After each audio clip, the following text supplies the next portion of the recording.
Hey everyone, how you doing? It's Chet Schleicher. Just some of you guys know my story, some of you don't, but growing up when I was a kid, I had an issue with my lungs, and my mom on the outside of our door, she put a no smoking sign. And she did that because she knew that if smoke entered the house, it could exacerbate my symptoms, it could make my issue worse. And so she wanted to limit the contact that I had with those individuals that chose to be unhealthy.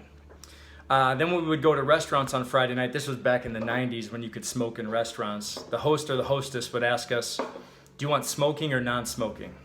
And without hesitation, my mom would always say non-smoking, like it actually mattered.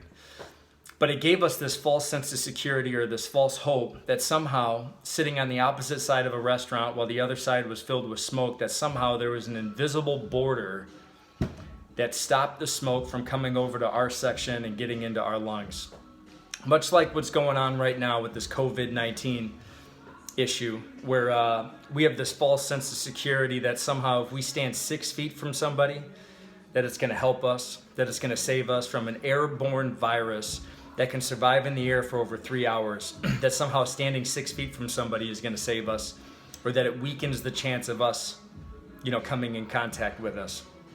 So if you're immunocompromised, if you're sick, if you don't have the immune system strong enough to handle certain viruses or illnesses, you need to stay at home. You need to lock your door. You need to put a no smoking sign on your door and have nobody enter your house. Nobody. All of your shopping should be done online, and you should sanitize all of your boxes when they come.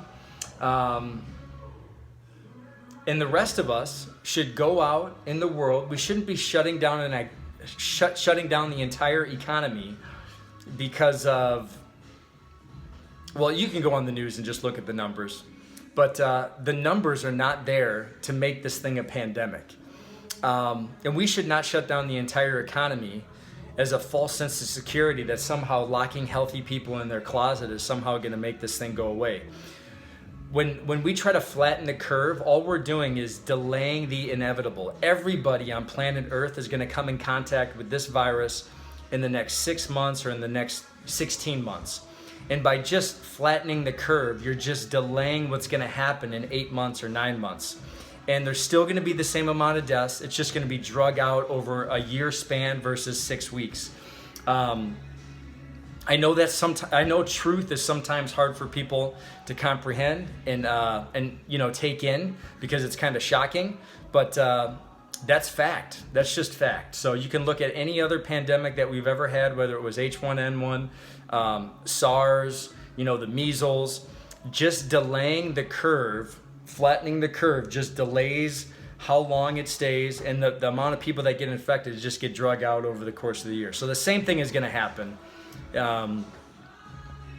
So hopefully people have a wake-up call here, because shutting down an entire economy, 32 million small businesses, shutting them all down, and then hoping that the government is able to bail us out is just a false sense of hope. It's a false sense of security that never works. So thanks for listening. Share this with somebody, and hopefully it brings truth to them. Thank you, and God bless.